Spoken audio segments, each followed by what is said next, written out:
Waxed cotton jackets are an absolute vintage classic, and this kind of jacket has been made with a purpose, and that is for being protected from the elements. You would have had the cavalry, you would have aviation, and then you would have motoring. People would have been outdoors and they needed to be protected from the weather, and that's where our kind of waxed cotton motorcycle style jacket comes from. Roadrunner's based on sort of a multitude of motorcycle jackets because they have style, functionality, they've all lasted, they've all got little aspects and details that we've taken from and applied into the new one, and that should and will last as long as these have. Maybe end up in a vintage shop one day. I love going to vintage clothes shops, like the proper ones, not ones that have just got second-hand clothes in, but the ones that have got really good quality garments, because I love clothes, and luckily my job is in a clothing brand, so I go and find pieces that I think we might want to make something that's like that. What bits work, what bits look good, what bits make it last long, and then that can get moved to being designed and made into something that becomes HebTroCo. When Ed first arrives with it, everybody tries it on, have a bit of an in-depth review of what's good about it, what's bad about it, usually put it to the side temporarily, keep revisiting, having a proper think about the bits that are worthwhile keeping, bits that need improvement, how we could make it relevant towards our customers and to sort of modern day life and use. And we've built a vintage archive looking at outerwear that leads to something that we want to make, and we use that as reference material. We draw ideas from it, we draw details from it, we look at the things that work. A lot of the old things are made really, really well, and the fact that they're still around shows that, you know, they were fit for purpose because they're still giving good service.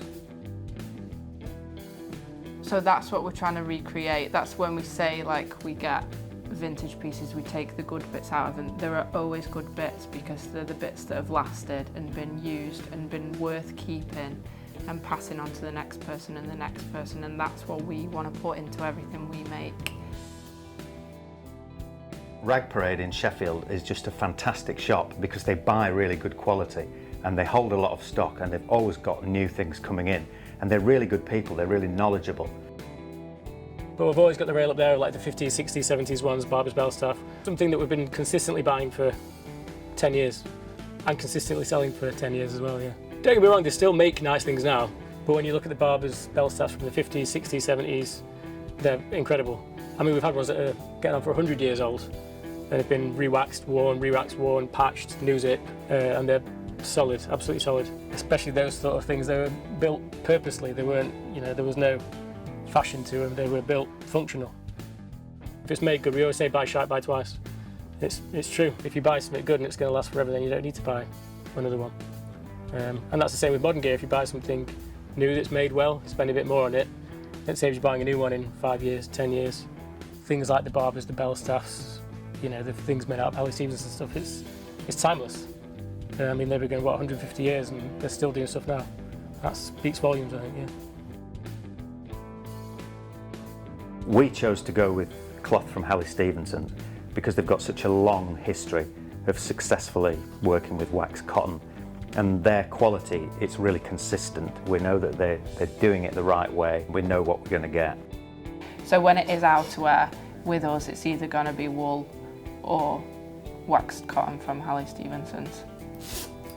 With a calico sample, we've not wasted any actual fabric, but we've got a full garment that we can check proportions on, tweak things slightly, and then go back to the pattern, revise it and send it for a full sample to the factory, so they're not wasting time either with us changing our mind and tweaking things like shapes of lines, dimensions of pockets. Although tech packs have all the detail and the flat drawings, measurements, everything like that in, sometimes having something physical in front of you to look at informs a lot more about the method.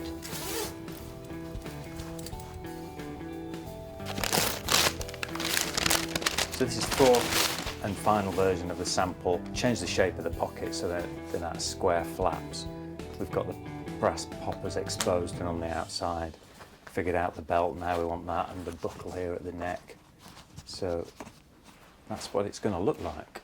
Obviously, as it's new, the wax cotton's quite stiff. As you wear it and move, it really takes the shape of your body. So one of the brilliant things with my job is that I get to try the stuff out. I wear it. I make sure that it works. I make sure that if any changes need doing before we go into production, that I find out what those changes are by wearing samples. So if you're making a motorcycle style jacket, well, you're going to have to go and ride some motorbikes, aren't you? Probably good to get a bit of help with that as well. And so we know Chris Akerig is a mate of ours. He lives just over the hill. He's a bicycle trials guy, and he's also got a love of old motorbikes and vintage trials. So we thought we should give him one of the early samples and give it a bit of hammer.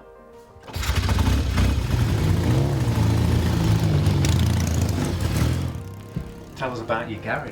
What have we got in here? This is my 1970 Triumph Daytona 500 twin. I don't know what happened, I just had a little spark in my brain and all of a sudden I wanted a classic bike.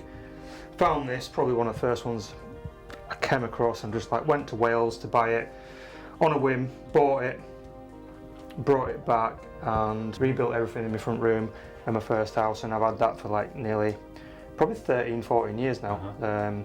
It's a keeper, never get rid of it, and she's called Betty. Oh, why? Don't know. Black Betty. Black Betty, Bamalan. Exactly.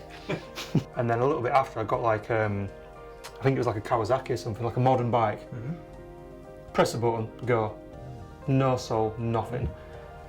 But when I'm on this one, it's like feels like a living, breathing, you know, it's like, you don't need to be going 100 miles an hour, which it probably won't go anywhere, but it's like if you're doing 50, it's just like the best thing in the world. You can just be chilling, taking in everything, and it's just like the feeling that you're getting back from the vibe, you know, it's like puts a smile on your face, and I think that's what like classic bikes for me is all about. I know every nut and bolt, I know its good points, its bad points. I guess it's like a marriage, isn't it? This is quite a contrast to this bike. So you talked about how you really like old stuff. Yeah. And you know, the soul that's in that. Yeah. But this is like state-of-the-art e-bike. Yes.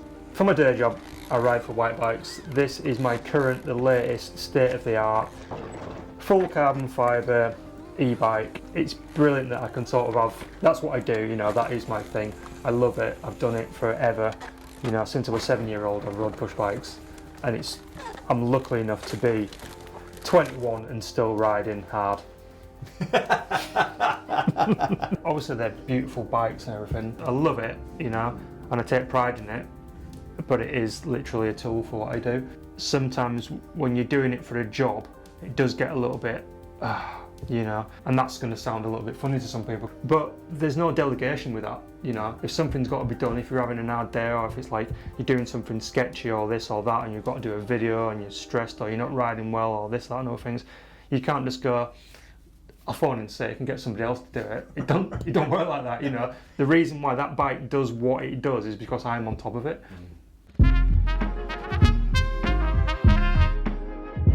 I can go out on this and it's just like, you know, it's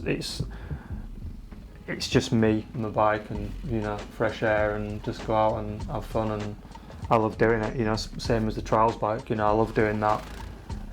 It's just, I don't feel judged, but when I'm, you know, obviously in that arena, you know, obviously like, you know, that is what I do for a job, and obviously with that, it's like, you should be good at it, you know, but it's nice to have the freedom and just like not having anybody watching anything else, and just being able to like go off and do my own thing.